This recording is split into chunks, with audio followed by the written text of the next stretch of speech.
Guadagnare con YouTube. Qual è la verità dietro a questo tema? Bene, a questo riguardo oggi voglio mostrarti quelli che sono 3 pilastri per guadagnare davvero con YouTube e soprattutto voglio rispondere a una delle domande più fatte e più, sentite dai creators, ovvero servono davvero migliaia e migliaia, se non addirittura milioni di views per guadagnare con YouTube? Ebbene, in uno scorso video in cui ho parlato di quelli che sono i falsi miti sul mondo di YouTube, ho voluto mettere in chiaro alcune mentalità che purtroppo si sono sviluppate su questa piattaforma, come ad esempio il fatto che YouTube sia il nuovo TikTok, che l'algoritmo non funziona bene, che non dà peso o importanza ai piccoli creators e così via. Ebbene, anche sul discorso guadagnare si è creata ancora più confusione e quindi oggi voglio elencarti alcuni elementi che possono aiutarti a guadagnare su YouTube anche se hai un canale piccolo. Prima di tutto voglio fare chiarezza su una cosa. YouTube non sta morendo, a differenza di quello che potrebbero pensare alcuni. Anzi, si sta evolvendo, ovvero sta diventando una piattaforma sempre più per fare business e sempre meno per fare cose che, per carità, va bene anche trattarlo come un hobby, ma secondo me, proprio visto che è un'azienda, la stessa YouTube, sta spingendo per portare alla ribalta chi davvero vuole trasformare il fare video in un business, in un'attività in proprio. E quindi secondo me oggi, invece che piangersi addosso e dire YouTube non mi dà visibilità, non posso guadagnare, i requisiti sono troppo alti, difficili da raggiungere, secondo me ci sono delle cose che invece bisogna mettere sul piatto e in considerazione per davvero raggiungere i propri obiettivi con questa piattaforma. Partiamo con il primo punto. Se vuoi davvero crescere su YouTube, smettila di pensare ai numeri. Ok? Non pensare, almeno non subito all'inizio, a quelli che sono i requisiti, ad esempio per la monetizzazione. 1000 iscritti sono troppi, 3000 ore o 4000 ore sono troppe, non lo raggiungerò mai. Pensa intanto a raggiungere il tuo primo grande obiettivo, cioè quello di crearti una community fidelizzata di persone che non vedrà l'ora di guardare i tuoi contenuti. Se non si fa con questa mentalità i video, si rischia di perdere tantissimo tempo e portare video che alla fine non guarderà nessuno. Infatti un altro errore che vedo spesso fare da chi inizia o comunque anche da chi è da un po' sulla piattaforma è di pensare che i video su YouTube che dobbiamo portare devono essere solo su argomenti che piacciono esclusivamente a noi. Io posso avere passioni diverse, posso anche banalmente amare argomenti che però al pubblico non interessano, ok? Quindi se inizio a fare video su come, fare la scampagnata al fiume, come raccogliere sassi o chissà quale altro argomento strano, magari c'è un pubblico, ma prima bisogna accertarsene. Quindi un'altra cosa che tra l'altro mi è stata chiesta anche nella mia community riservata Telegram, e trovi il link qui sotto in descrizione, è proprio se quando si fanno video bisogna tenere anche in considerazione il pubblico o fare solo quello che ci piace. Ecco, la verità sta nel mezzo. Seppur da una parte è giusto fare quello che ci piace perché ci motiva di più, siamo più stimolati a portare contenuti su quell'argomento, dall'altro dobbiamo anche venire incontro al nostro pubblico, alla nostra community, altrimenti come possiamo creare un pubblico che ci segue? È un po' come quando si va a teatro. Io penso che nessuno di voi andrebbe a teatro o al cinema per vedere un film che non gli piace o che tratta un argomento che non è di suo interesse, ok?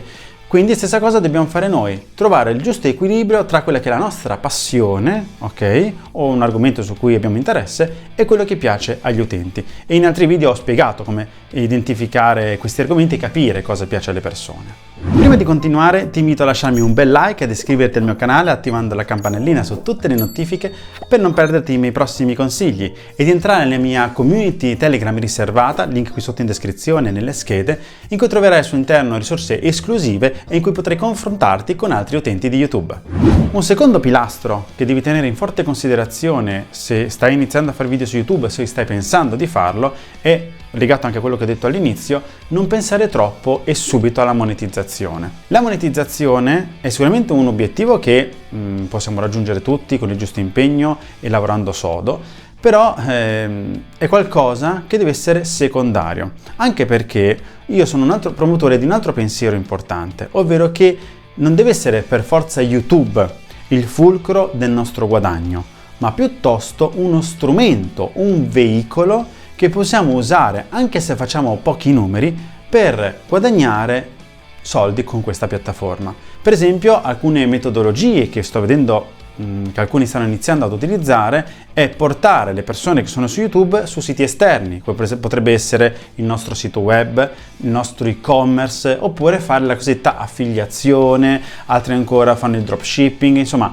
ci sono davvero tante soluzioni per trasformare il nostro pubblico in potenziali clienti e clienti paganti che comprano qualcosa da noi. Infatti a questo riguardo un mio caro amico e collaboratore mi ha fatto questo esempio. Se noi abbiamo 4 iscritti, ma quei 4 iscritti sono 4 Emirati Arabi, è ovvio che se investono su di noi abbiamo già fatto jackpot, ok? Quindi la questione dei numeri, di fare tanti iscritti, tante views, è una mentalità secondo me arretrata, ok? Oggi anche con piccoli numeri si possono raggiungere grandi risultati. Io stesso attualmente, nel momento in cui pubblico questo video, ho raggiunto circa 3.800 iscritti, ok? Sono verso i 4.000.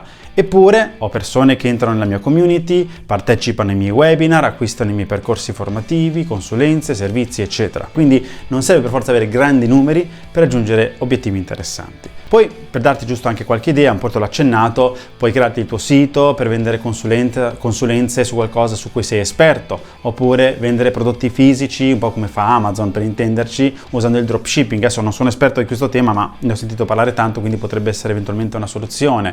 Oppure, se sei un artista, vendere le tue opere. Tra l'altro una persona mi ha anche fatto questa domanda nel forum di YouTube, dicendo: faccio quadri, non so come venderli. Ecco, fai il tuo sito web, ci sono anche piattaforme gratuite che ci permettono di pubblicare i nostri contenuti online, e poi mettere il link in descrizione, nelle schede, fare dei video in cui parliamo dei nostri prodotti e servizi, come per esempio le recensioni, gli unboxing, o semplicemente parlare di un argomento legato a questo prodotto o servizio e poi venderlo a chi ci sta seguendo. Il terzo pilastro per iniziare a guadagnare su YouTube è quello di imparare a conoscere bene la piattaforma. Cosa significa? Come dicevo prima, tanta gente anche sul forum ufficiale di YouTube si lamenta del fatto che YouTube non li premia, fanno tanti video, tanti contenuti, a volte fanno tante views, a volte ne fanno poche, ma la domanda che ti faccio e faccio a tutti quelli che stanno guardando questo video è: conosci bene l'algoritmo? Conosci bene come funziona la piattaforma? Perché è possibile saperlo. C'è il canale ufficiale YouTube Creators Italia, in cui ci sono video fatti sia dal team di YouTube che anche da esperti esterni. C'è la guida ufficiale, in cui ci sono tutti aspetti tecnici sul funzionamento della piattaforma. C'è il blog ufficiale di YouTube, dove ogni volta vengono inseriti aggiornamenti sulle nuove funzionalità e su news nel mondo di YouTube. Insomma, il materiale per conoscere, tra l'altro gratuitamente, il funzionamento dell'algoritmo, della piattaforma e di come crescere su YouTube ce n'è in abbondanza. Quindi invece che perdere tempo a chiedersi ma perché non funziona, è colpa della piattaforma, io sto facendo un buon lavoro, eccetera, la cosa più importante è imparare a conoscere lo strumento che stiamo utilizzando. A questo punto mettiamo il caso che tu stia facendo tutto ciò che è possibile per guadagnare con YouTube e crearti il tuo canale in modo efficace. Per assicurarti che tu stia facendo un buon lavoro, prova a porti queste 3 domande per autoanalizzarti. Domanda numero 1.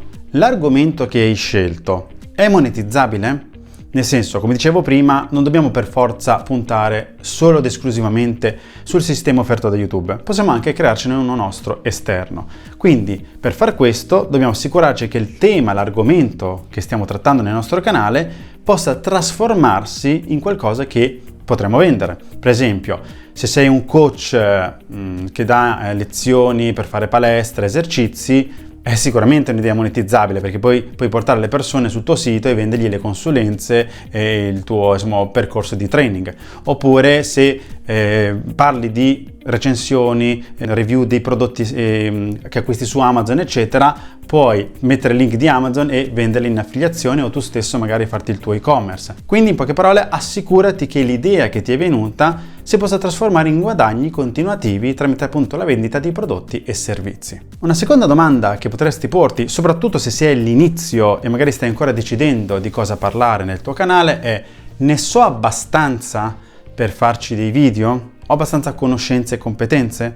E questo in realtà non è un problema più di tanto grave, anche perché, come disse tanti anni fa un esperto di web marketing, studia una tematica per un mese e ne saprai più del 20-30% delle persone, studialo per un anno e ne sarai più del 90-99%. Quindi dedica del tempo per formarti, per conoscere, per essere curioso di quel tema che hai scelto, per saperne sempre di più e creare video davvero interessanti per il tuo pubblico che poi magari li porteranno a diventare anche tuoi potenziali clienti. E infine, sempre in termini di trasformare il canale YouTube in un vero e proprio business, un'altra domanda che dovresti porti è: quanto sono in animo di investire in termini di tempo e o soldi?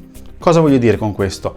Ognuno sa la propria situazione, quindi è bene farsi un'autoanalisi per dire: ho un budget che posso investire ad esempio per migliorare la mia attrezzatura o comprare dei servizi, per esempio qualcuno che faccia l'editing per me o che mi faccia le grafiche o che mi fanno anche i testi eccetera. Oppure magari ho poche risorse e ho tanto tempo. Allora in quel punto posso dire: ok, visto che ho poco o zero risorse economiche ma tantissimo tempo, cerco di sfruttarlo al meglio, ne investo più che posso per il mio progetto su YouTube, quindi faccio praticamente tutto da solo, in stile fai da te. Ovviamente non è che una strada è più giusta dell'altra e viceversa, ok? È sempre una questione di farsi un'autoanalisi e in base a quello poi porsi degli obiettivi ben precisi per portare avanti il proprio progetto su YouTube e crearsi il proprio canale di successo.